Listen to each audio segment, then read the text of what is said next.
154 დღეა აქ ვართ და მეორე აღდგომას ხვდებით აქ, ახალ წელს აქ შევხვდით, შობას აქ შევხვდით, ბარბარობას აქ შევხვდით.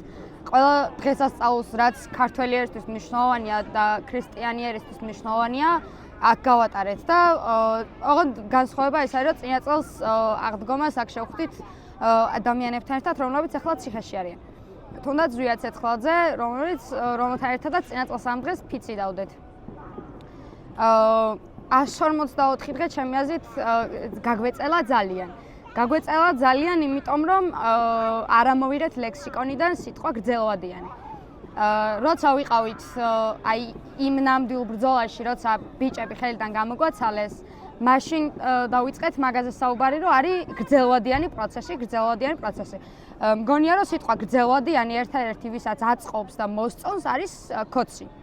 იმიტომ რომ უფრო დიდი ხნით არის შიგნით, უფრო დიდი ხნით უფრო დიდი ხანი აქვს იმისთვის, რომ გააფუჭოს რაღაცეები, უფრო დიდი ხანი აქვს იმისთვის, რომ თავისი მიზნები განახორციელოს და ყველაზე ნაკლებად უნდა გვაწყობდეს აქ ჩვენ. უნდა იყოს რაც შეიძლება მოკლევადიანი ეს პროცესი, რაც შეიძლება სწრაფად უნდა დავასრულოთ, უნდა გვეჩქარებოდეს, დღეებს უნდა ვითვლიდეთ კალენდარზე. დღეს ხვალ უნდა მიდიოდნენ უკვე ესენი და არ უნდა ვფიქრობდეთ იმაზე, რომ არის გრძელვადიანი ეს პროცესი.